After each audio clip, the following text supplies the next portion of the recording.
Oh, it is officially the dead season of football. The draft is over. There's nothing to look forward to. I guess rookie mini camps in like a month is what we're looking forward to at this point.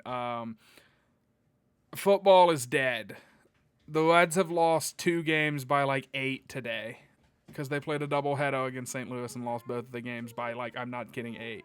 Yeah, I know. But this is a Vikings podcast, and we have to recap the last football news until August. So this is kind of a momentous show. This is one of my favorite shows. We get to talk about actual, tangible Vikings, guys who are on the team as of this moment, who the team spent valuable draft capital on. We'll also, very quickly before we talk about Donovan Jackson and the gang, Andrew Van Ginkel got himself a nice little extension, a 1-year extension, and JJ McCarthy talked to the media for the first time since I think the end of the season, or towards the end of the season. He did kind of like an interview at his locker. It was kind of weird. So, Will, I'll let you kick us off. Kind of 2 for 1 it. We'll try and stay brief with it because this is a post-draft show. What do you think of the Van Ginkel extension, and did JJ McCarthy say anything in his interview that, poked the Goodwin ears? Well, we can start with the thing that was very obvious in the JJ McCarthy interview that I think got everybody excited was when he was asked if he's ready to start, and his simple answer was, "Yes, I'm ready to start." So that was good. I think, I was telling you before the show, Jordan, kind of the cliche, politically correct answer would have been, "Yeah, I'll be ready whenever the coaches call my number," or it's going to be a competition with the guys in the quarterback room with Brett Rippon, or with Sam Howell or whatever. He could have given this, and we should probably talk about Sam Howell, I suppose, but he could have given a very cliche answer, but he didn't, and he wasn't cocky, he wasn't boorish and overbearing. It was simply, yeah, I'm ready to start.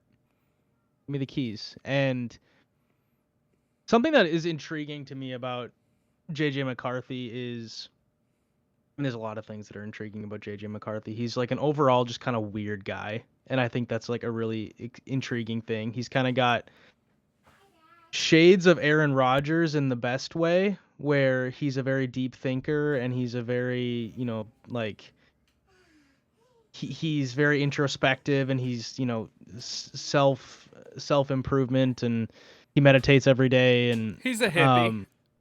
yeah, he's got a hippie vibe to him. He just doesn't go sit in dark rooms every off season and doesn't smoke ayahuasca. But I Yet. think, You let him win a yes, Super Bowl and be considered one of the greatest quarterbacks of all time, and see how fast this man that's finds gonna get himself in a weird. jungle. But I think, something that has come along and come out of, JJ McCarthy being open and honest all the time is his openness with his ADHD, and hearing him talk about his ADHD sort of as a strength. And I don't know about you, but I kind of dig it. It's, he's talking about how for someone with ADHD, when you are in chaos, that's when you feel calm. And when you're, when it should be calm, you feel chaotic. And I think that is something that is honestly like uber exciting for what you want in your quarterback, because their entire life is chaos. Yeah. They're in the middle of a pocket of 8 to 12 300-pound men, half of which are trying to knock his head off, and he has about 1 to 2 seconds to make a decision, and then he has to go. And that's his entire existence as an NFL quarterback, plus all the other stuff of preparation and getting your team set and all that. I mean, an NFL game is definition chaos, and so I think that, honestly, hearing him say that again, you could sort of say like, oh, JJ bringing up the mental health thing again, classic. But it actually, I think, was something that was, I don't know, enlightening, and also just, I I don't know, I liked hearing it from him. I don't know if it rung any bells for you, but to me it was encouraging to hear that too. Yeah, it to me it seems like this isn't something that one, I don't think he's using it as like a crutch or anything because he hasn't played any football. It's just kind of like he just accepts it as like a piece of who he is. Mhm. That like yeah, my brain doesn't fire the same way as everybody else's, and I have learned to make that a strength. And um, I vibe with it. I think that so this is where I don't want to get into a full like he's winning, everyone over in the press conference because ultimately it's going to come down to how he plays. He has to play like near the level of Sam Darnold, I think, Mhm. last season to not that they have to have the success. He just has to be near that level to kind of win the fans over and to prove that he was worth the top 10 pick and all that, especially because he makes so little money. It would just be a great value prop to get the same production for significantly less cash. But, I do think it is cool that he's so confident in himself. Like he is JJ McCarthy. And there is no mistaking, like, he knows who he is, he knows what he vibes with, and like you said, I said, but you like laid out. He's a hippie. I mean, he just straight up is he's very into meditation and being very aware of your mental health, and he has like all of these like kind of Aaron Rodgers esque traits where it's very like he just kind of talks like a self help book almost like and I'm sure he'll write a very successful one someday, but um yeah, man, I like him. I've loved the way that he interviews and the way he talks. I like the way he plays. I like the way he played in the preseason. I like the way he played at Michigan. I know that he handed the ball off a lot, but like, man, every time they had a third and long, it felt like he just threw a dagger over the middle of the field, and that just seems like it's gonna marry very well with Kevin O'Connell's playbook. So I have very high hopes for JJ. I get there are some people who are like, Sam Howell's the answer at quarterback. Like, well, you're not going to win a Super Bowl with him. And it's like, well, no, because they're going to JJ. Like you can't draft a guy top 10 and then be like, but the roster's ready to win now. Like, and I hate using Patrick Mahomes, but this is what the Chiefs did, guys. The Chiefs made the playoffs, traded up to get Mahomes, sat him for a year, made the playoffs with Alex Smith, and then they shipped Alex Smith off and said, okay, it's Mahomes' time. And the team is ready to win now, and then Mahomes went on to have an MVP season. I don't know that JJ McCarthy's going to do that. I'd be surprised if he did. That's pretty unique, but excuse me. Pretty excited about it. Touching on the Van Ginkel thing just super quickly, I don't have a ton of thoughts, but Van Ginkel kind of had some let me specify, it was by the fans, not by like any inside reporters or anything. I think he was like a trade candidate, kind of going into this off season, going into training camp, because he had 1 year left. Like this was the final year of his deal. He's up there, like he's kind of getting older, and Dallas Tono's sitting there, and so it was like, hey, if they think Dallas Tono is ready to step in and be an every down player, you could probably get a solid value for Van Ginkel after the season he just had. And so I'm all about the Vikings keeping him. Obviously, he played incredibly well last season, but I do think we have to be open to the fact that him and Dallas Tono share a lot more snaps this season because, and I said this towards the end of the season towards the end of this past season, it Van Ginkel just had the best year of his life as a football player. I'm not betting he's doing it all again. I'm not going to bet he has 5 opportunities for pick sixes because he just keeps jumping bubble screens. And he's going to finish all these sacks and just have this incredible year. Sometimes guys just like kind of have a peak and then they go back to where they were. So I think he might come down a little bit. And that's where it's Dallas Tono needs to step up and needs to, fill that void. And together maybe they can have a really solid year. And I mean, I don't think any Vikings fan right now would tell you they're concerned about the defensive line. As long as everybody on that line is healthy, I think it's going to be a nasty unit no matter who's in there. But yeah, do you have anything else you want to add on these two guys, or do you want to jump into the draft picks? I think really the only thing I would add on that, other than I just mostly agree, is I think sometimes we think about these sort of things as linear in that, well, we already have that spot on the line filled up. And we already have Grenard and we already have Turner. And, gosh darn it, he's got to turn into that guy this year. It's year 2. It's time to turn it up. And I think we need to remember that teams like the Eagles just have like 100 of these guys. Yeah. They're just rotating them in. And, what would be the best possible scenario with this is those 3 guys, you know, plus if you get a hit from the practice squad or somebody, who just kind of pops, those guys each take 2/3 of the snaps, and you kind of just like have 3 guys covering 2 spots. Like that would be the ideal, so that you're not having to burn Jonathan Grenard for 90% of the snaps and make him, you know, puke his guts out on the sideline like he did that one game or whatever it was. Like, that Arizona game where he was huffing and puffing and they called a timeout just so that they could have their guy in the field for 4th down. I think that's the way I think about it. Also, just keep in mind Patrick Jones is gone. And so you need depth. Yeah. And also let's remember, even if Dallas Turner is supposed to be awesome starting this year, still is being paid nothing. And so even by extending Van Ginkel into through the 2026 season, so he has 2 more seasons left on his Vikings contract now, Turner's still going to be making no money. And so you still are basically only paying 2 guys in that room. So there's really no downside to it. I mean, I think about this, it's maybe not, a 1-to-1 comparison, but often talked about with Edwards. I think Anthony Edwards is probably going to have a better overall career than Dallas Turner ever will. But if you think about like 1st round pick and sort of like that level of, star power that comes with it, Anthony Edwards was paired with a different, mature veteran guard in all of his first 4 seasons, really first 5 seasons with the Timberwolves. He had Ricky Rubio, he had Patrick Beverly, he had D'Angelo Russell, and now he's had Mike Conley for 2.5 seasons. So he's had all these different veterans sort of mentoring him along the way. That's only going to help him in the long run. Likewise with Dallas Turner, how good is it for him to be able to work alongside Van Ginkel and Grenard, learn from them? They're very different players.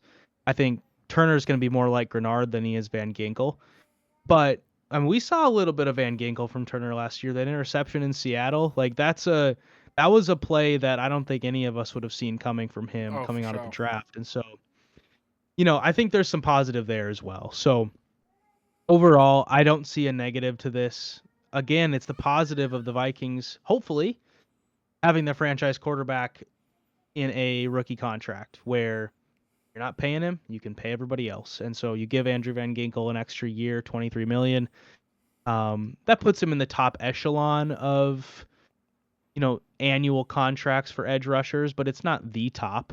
And so I think you're probably paying him commensurate to his value. So I have no problem with it whatsoever. Obviously hindsight's 2020. If he, goes out and tears his Achilles, then it's very different. But I think, right now where we stand, I think we're in a good spot. Yeah, I like that you bring up the Eagles, by the way, because that is like the Eagles just lost like the 5th best defensive lineman, and he went to the Patriots like at $100 million or something. Like Milton Williams or whatever his name was.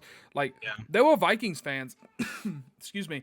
There were Vikings fans that were like really pissed off that they didn't make a run at Milton Williams. And it's like, yeah, do you see the price tag? Like he had a big Super Bowl, and everybody was all of a sudden chomping at the bit to get this guy. Like, I think we want that. Like, I want Jalen Redmond to like not be able to make this team, and us be like, yeah, well, we've got guys in the building that are already going to fill that spot, so Redmond can go and make a bunch of money, and we'll get a comp pick for it. And not that you want to give up really good players for like 3rd round picks, but 2 years from now, 3rd round picks, by the way, but like. you get what I'm saying, like so. I think that's a good point to have. Well, I get it doesn't necessarily apply because Van Ginkel's a little older, and so if anybody was going to leave the team, it would be him. But yeah, man, everybody should be excited that Ginkel's going to be here, even if he does take a slight step down and he returns more to like his Miami days. He was still solid in Miami. Like he wasn't terrible in Miami. So like he's still going to be a solid piece on the defense. But all right, let's jump into some of these draft picks. The Vikings didn't trade down in the first round to everyone's shock and surprise. And they also didn't go secondary, which here's a little like cheat sheet that we should start doing. If every national mock draft says the Vikings are going with a secondary pick, safety, corner, whatever it is, they 0% chance they draft in the secondary that year. They just won't do it. Like it seems like every time CBS Sports is like, this is the year they really, they're gonna take the guy out of Texas, so whoever. Like I'm already forgetting all these guys' names now, but like they're gonna take that safety out of Georgia. Like every time they start hyping up that the Vikings need secondary help, they're like, no, we don't. We'll draft a wide receiver before we do that, just as like a middle finger to them. So, first round, we'll spend some significant time on this pick. Donovan Jackson, the guy out of Ohio State. Me and Will were both pretty, I think, fired up about this pick. Will texted me the night of the draft. I'm going to be honest with you, Will. I was shocked that you stayed up for the draft. You are an old man and you have so many kids running around. I figured you were probably like passed out in a pile of your children. Because the Vikings, I mean, like, it was pick 21st, so it was like 10, 30. like that is, well, for you guys, that's like 9:30 or whatever, but like, still, like, that's late for Mr. Goodwin. So I was shocked whenever I got a text from you because I was getting a little sleepy and, a little drowsy-eyed. So the fact that you texted me and you were like, we were both getting excited about the meet and, getting the gout and I don't know. Let me take the lead on this because I'm already yapping. I don't have a lot to say about it. I'm not going to... I like Donovan Jackson. I think he's really good. I think he's versatile, and I think the fact that he went out to left tackle for the Buckeyes, I think that made Kwesi and O'Connell fall in love with him because they were like, oh, this is a guy who could have said, no, I'm not going to do it. I'm not going to jeopardize my draft, my future, to go play out of position in the toughest part of the schedule and possibly tank my draft stock. He said, yeah, no, we're here to like win games. And if the best chance we have to win games is me going out to left tackle, I think he's going to stout.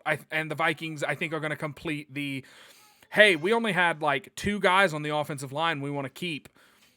Let's replace 60% of the line. And they went and did it, Will. They just went and did it. And it's kind of awesome to see them not be like, dug in on Blake Brandel the way they dug in on Ed Ingram. Like, they were just so hell-bent that Ed Ingram had to be a stouter.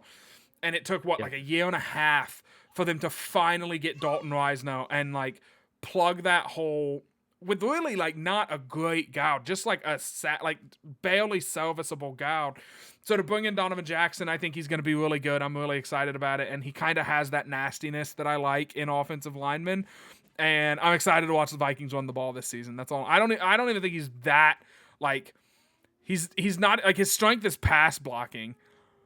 So, like, but just the fact that he's, like, is kind of a nasty guy, like, Jeldon Mason inside the 5 is going to feed families this season. Like, it's going to be grade A entertainment watching the Vikings offensive line. I'm going to look like an a-hole whenever they are the same old Vikings inside the 5. But I truly, in my heart, think inside the 5, the Vikings are bullying people into the end zone now. Like, they said both sides, left, right, outside, inside, we don't care. Jeldon Mason and 3 new interior offensive linemen, middle fingers to the sky, we're doing the damn thing. So that's my take on Donovan Jackson. Super excited about it.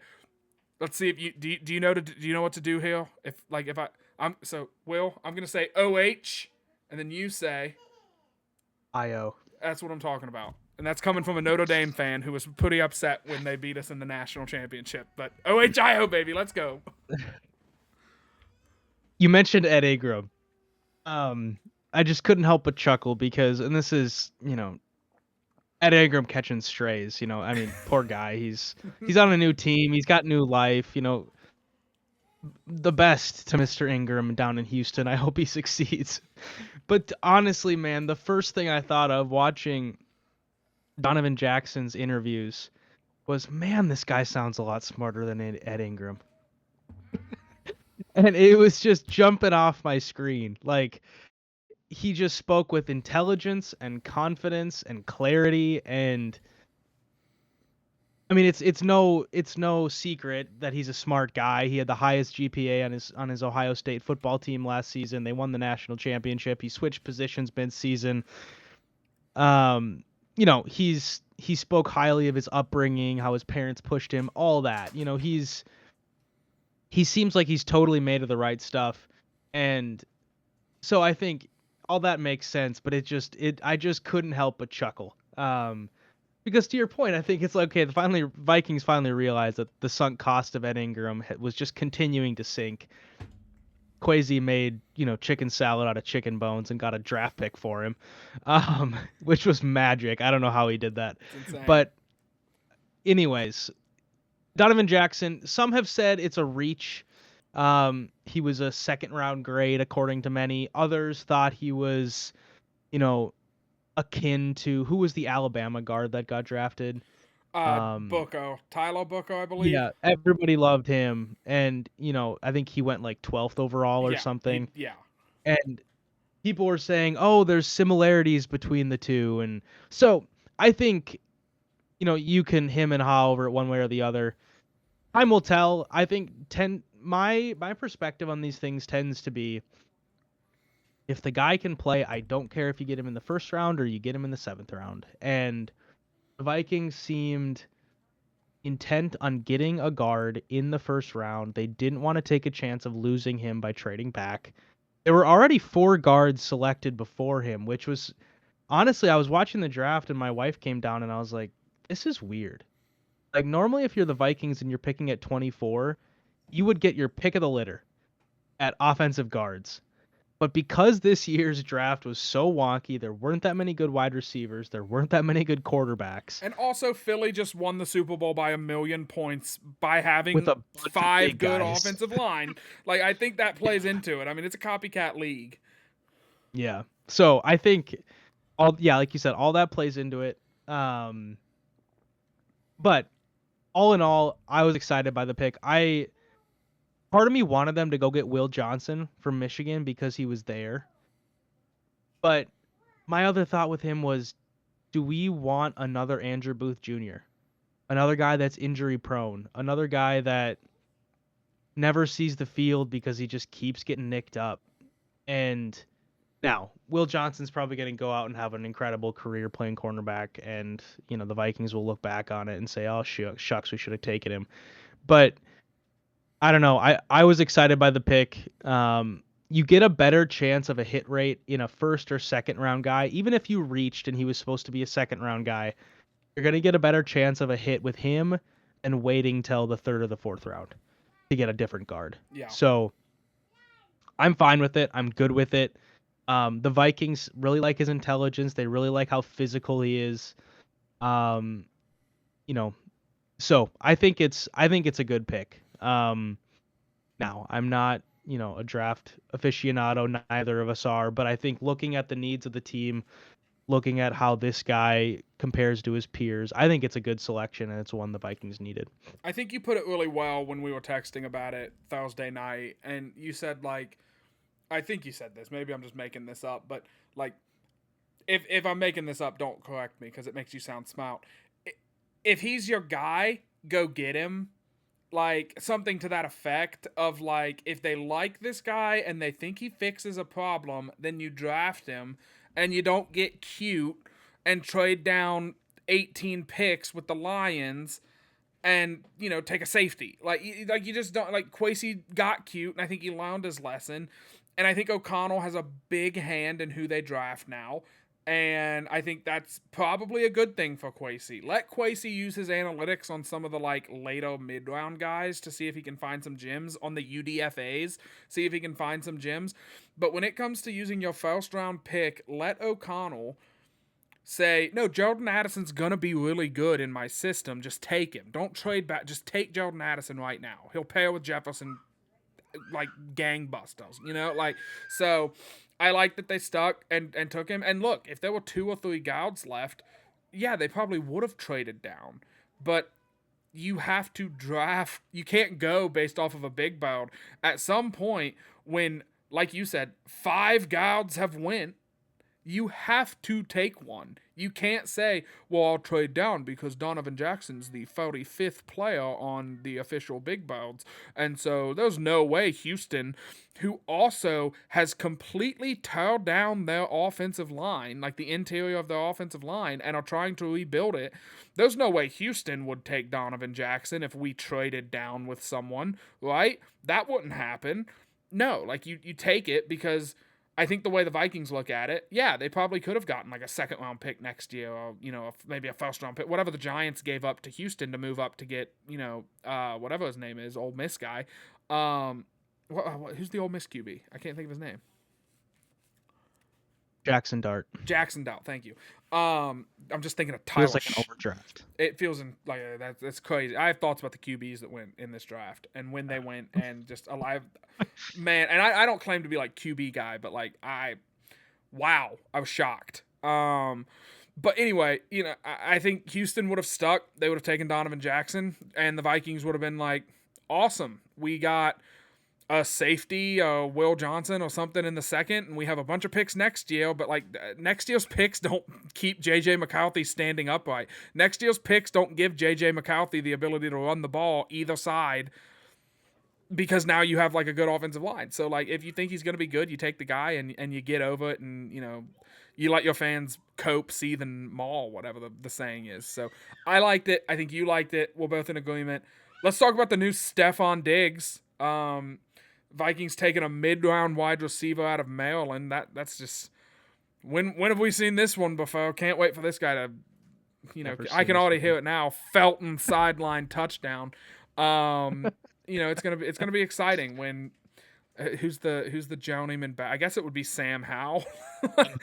When Sam Howell finds Ty Felton to go to the championship game, and it would fit too because Philly's going to be really good again, so they could beat the brakes off us.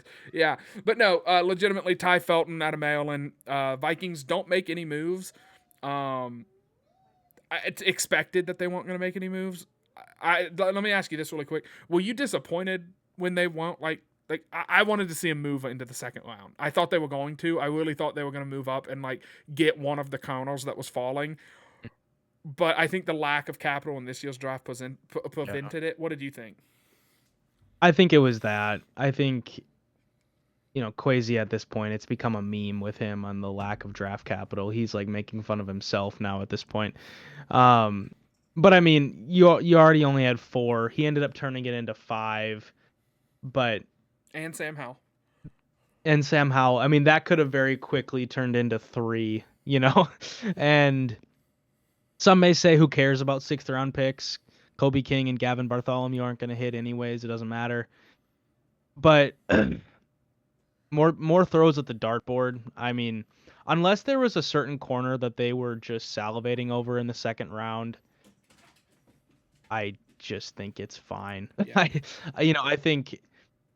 I mean, even like the guy we've talked about already a couple times here, Will Johnson, he didn't go until 47. So, it's not like there were cornerbacks just littered across the second round. Only 2 were taken in the whole second round. So, I think, if you're looking at corners, the ones that you might have wanted outside of Travis Hunter, Jahdae Barron from Texas, he was already off the board. Maxwell Hairston from Kentucky was off the board. I don't know if there were others that were corners that you would have liked them to target, but Siobhan Rovell and Will Johnson were 2 names that I was like, if they would have traded up, I would have expected it to be for one of those guys. Especially with the news about the Asante Samuel, like his neck is not okay, and like he might not play football at all this season because of his neck. Like that kind of, I was like, oh wait, hang on, they might actually need to like get a stouting defensive back in this draft, and I didn't know if they were going to do that. Going with Felton, here's my thoughts about him, and I know Ryan Griggson's a clown, and like he didn't protect Andrew Luck, and we all hate him for that and whatever. But like he was quoted saying you can feel this guy's speed on film, and like you really can't like Ty Felton. I wasn't like I didn't really look into him that much. I didn't look at a lot of wide receivers, but How would you? like, but I think the fact that Addison's gonna be suspended, I think Addison's gonna get traded this like next year. Like I think they're gonna let him play this year, and they're gonna let JJ McCarthy have a plethora of weapons once he comes back from suspension, and then he's gone. I just think the value that you're gonna get for him is too rich, and I think they're banking on Felton being a guy where it's like similar to Jordan Addison, where it's like, yeah, he can run a really good post, and he's a 4.37 40-yard dash guy, and he's so shifty with the ball in his hands, and he like set records at Maryland for like catches and all this stuff. So like, I think they got a really productive guy, and I hate the lazy take of mid round from Maryland is Stephon Diggs, but like I'm just saying it reminds me of that. Where it's like there's a lot of production here, there's a lot of talent here. Why is this guy a mid round pick? Why is he not in that upper echelon? Is it just because you're scouting the helmet and not the guy? I think there's some of that at play, and I think the Vikings got a really good player with that with Felton. What Yeah. your thoughts on it? Your thoughts on drafting a I receiver in think general? I wasn't stunned by it, but I wasn't. It was a little bit of a head scratcher because of the lack of draft capital, and then you see him take a receiver with their second selection. It was a little bit funny, and I was kind of trying to piece it together. Um, Now to your point, I think this is a short-term future looking pick because I think I agree. I think Jordan Addison isn't long for the Vikings. I think probably, internally they're probably tired of him driving 200 miles an hour and just he's a really good receiver, but he's not Justin Jefferson, and you can only really pay one receiver. I'm sorry, the Bengals are not going to be able to win with two guys making that much money at I wide don't think so receiver. either. I don't care what all of them are going to try and tell you that this is the way to build a winning team. They're not going to be able to win that way. And so you need to continue to stockpile young, talented receivers to be ancillary pieces with Jefferson and or cheap free agents, cheap veterans. And I think you're right that this is a guy that he played for a bad Maryland team his senior year. They were a competitive team the three prior seasons. They won bowl games all of those first three seasons of his time at Maryland. But they had a bad season his senior year. He had a no-name thrown to him. Nobody's really watching Maryland games, right? No one's flipping on the tape and saying, "Ooh, I want to watch Maryland today." Um, but he set the single season reception record at Maryland, like you mentioned.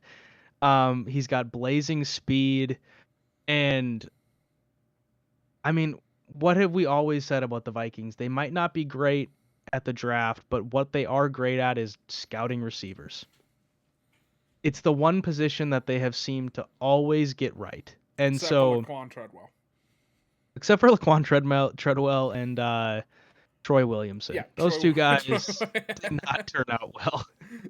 But other than that, I mean, you're almost batting 800. And these guys are pumping out Hall of Famers every time they pick one. So I can't argue with it. I mean, even Jalen Naylor, who's had his ups and downs, had a really good season last year, and so it's not necessarily what I would have thought of, but thinking about the short-term future, I think it's a smart pick. The other thing that I think goes into this for the Vikings is they didn't have a ton of immediate needs. They and we kind of talked about this in the draft shows leading up to it that this draft might be kind of boring. For the Vikings, you only have a few picks. You really only have one noteworthy selection in the first round. No one really cares what happens after round 2, really after round 1 if we're being honest. And you got no picks after, you know, you only have one pick in the first, 2 rounds. It's not going to be that exciting. But I think, they didn't have too many holes to fill. I think if you could have got a great cornerback, you go get that cornerback. But they don't need a safety right now. They don't need, you know, another defensive tackle. They got one in the guy from Georgia. I'm gonna butcher his name, but Tyrion Ingram Dawkins. Um, you know, they might, hit with some of those guys. They also like some of the young guys they have in the building. There weren't a ton of obvious gaping holes after the incredible free agency period. So at that point, you build depth. And so, although I was surprised with a wide receiver pick with their second selection, thinking about it with a little bit more of a future looking lens, I think it makes a little bit of sense. I don't have a ton of issue with it. Also, Outside, last oh, thing, I think they think he might contribute on special teams. I think that's maybe a little bit of wishful thinking. I don't think he's necessarily going to go be Percy Harvin, but I think he can make some hay on special teams too. I hope he can make hay on special teams because that's like that. If there's a need, I think that's a need. A punt Watano that you can trust, and I don't know that they have that at this moment.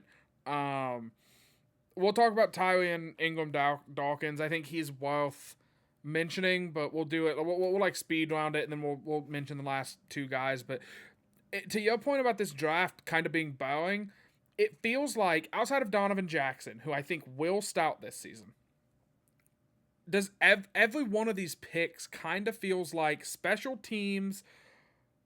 Oh, they will contribute in a year or two. Like Tyrion Ingram Dawkins was like a rotation. Well, this is how I'll segue into it. He was a rotational D tackle at Georgia, and he's a freak athlete. He needs a lot of polish to his game.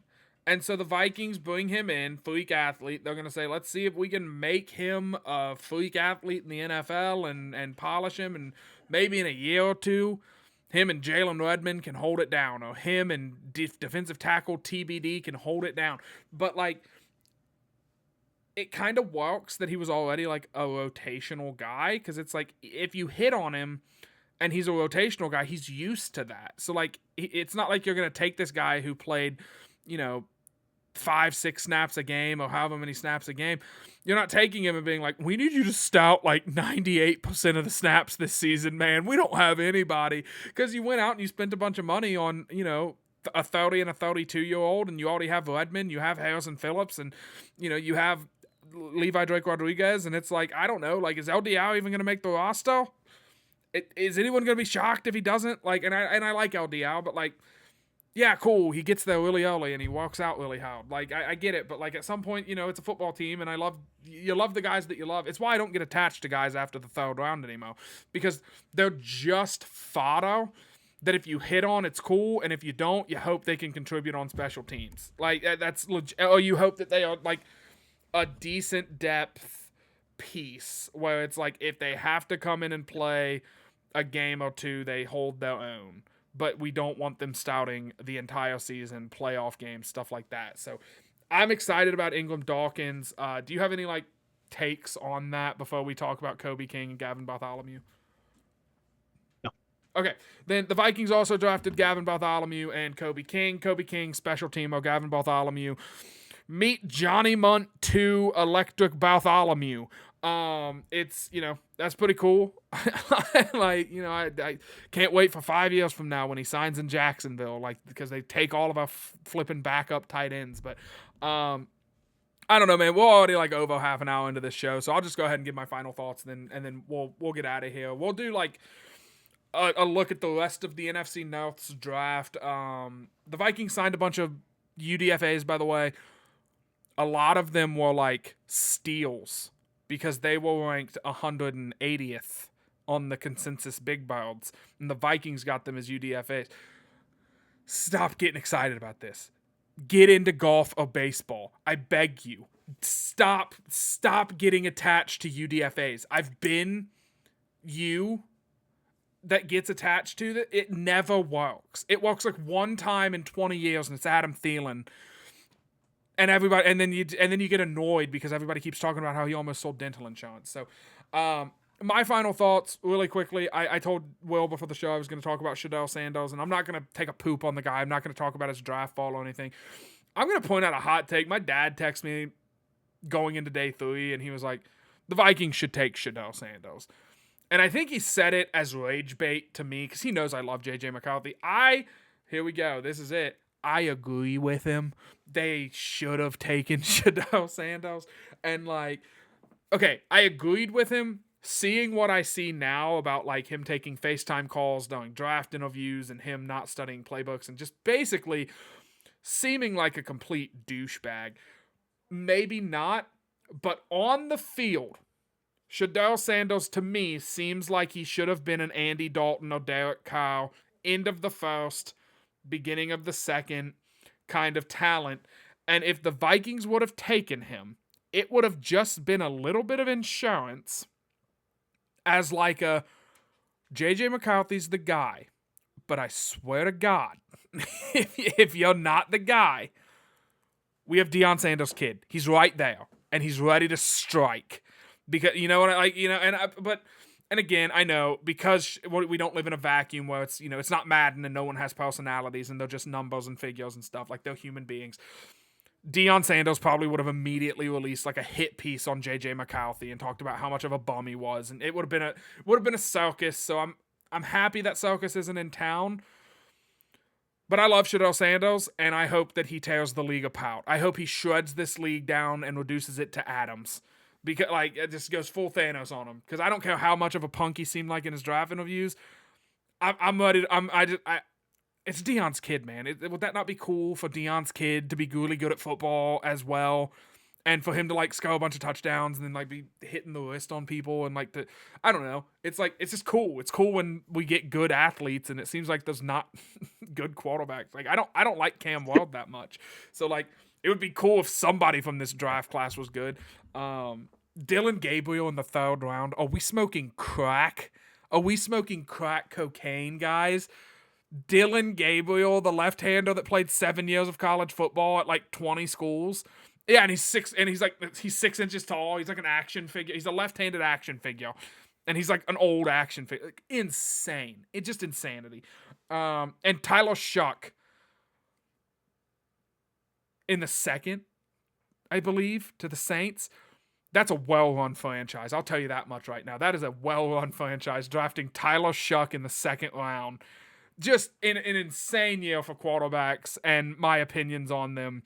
Because to me, it was Cam Ward as a first-round talent, Shadell Sandos as a first or second-round talent, and it was bums. Except for Bosmo, whatever his name is, that we signed as a UDFA, who's Bosmo, like Max Bosmo. Whoa, the boat go first. like, let's get fired up about Minnesota bringing in who was the bald guy that played at Minnesota for Tanner Morgan. Tanner Morgan Tanner 2 Morgan. has entered the These building, guys- boys. These guys are literally brought in because they already live in the Twin Cities and they need another body to throw balls to people. Yes. That's the only reason they're there.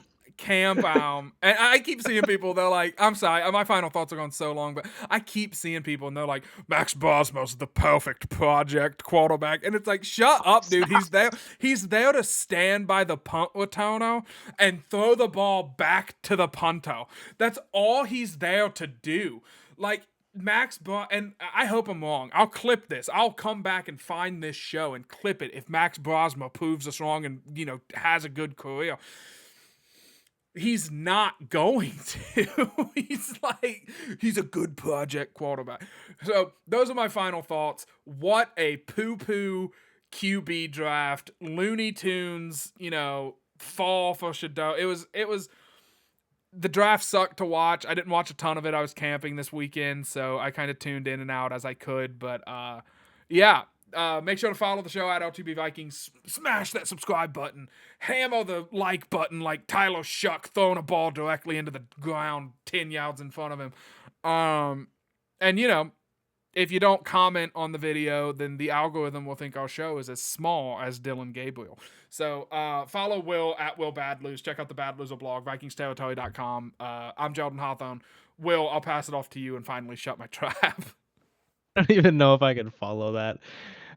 I mean, the reality with Max Brosmer here, people. We all get excited about the local kid. He's not. I mean, he played 1 year at the U. He spent his first 5 years of college football at New Hampshire. He's 24 years old. New Hampshire's an FCS school that they're not in DSU.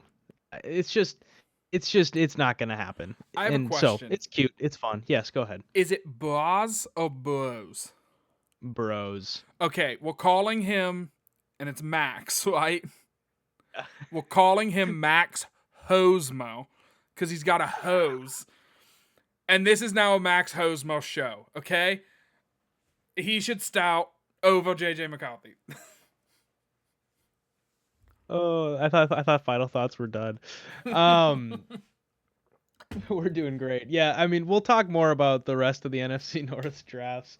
Um I think in general, Jordan said it. This wasn't an electric draft. Cam Ward as the number one overall pick was pretty underwhelming. I think he could be good, but he doesn't pop as, oh my gosh, this guy is the next fill in the blank. Um, so it could be one of those years. Travis Hunter is obviously intriguing. I mean, dude, if you're the Titans, do you just take Travis Hunter and just say, screw it with the quarterback thing, we'll figure it out? Like, I don't know. I think that's maybe my biggest sort of final thought here is everybody and their mother wanted Travis Hunter on their team, and the Titans went need over best player. I don't know. That could come back to bite them. We'll see. But and you can't tell me that you don't need a wide receiver who can also play cornerback. I think I think every team in the league would want that. So um yeah, we'll talk more about some draft stuff later, but also, I mean, like Jordan said, it's sort of dead period, but there is some people are in the building, mulling around, getting workouts in. I think maybe the last thing I would say as my final thought is the returning veterans seem really pissed off about last season. And I mean, Jonathan Grenard and Brian O'Neill talked about it like ad nauseum in their interviews. They just seems upset. And, Byron Murphy said he still hasn't gotten over the playoff loss and didn't really want to talk about it in the interview. So I think these guys are coming back with massive chips on their shoulder. And I mean, they're already passing around T-shirts that say "more is required" or something like that. A Grenard ism. I think I don't know. Every team can do this. Every team can bloviate and put words on their chest and puff out their chests and say look at us. But I think the Vikings are genuinely really mad about how last season ended, and they're feeling like there's a lot left to do. So I'm excited. This could be a brand, another change in the brand of Vikings football. I think last season we saw, a shift towards a more physical style. I think this year we could see them really starting to punch people in the mouth. You talked about the interior of the offensive line getting better. The defensive line got loads better. I think you could start to see a team that plays angry and starts to rival Detroit's physicality. So it's intriguing. It's exciting. Obviously a long way to go before we even start training camp and all that. But draft's over, and now the real work starts for those guys. We'll talk soon with some more draft stuff and spring stuff. Skol, y'all.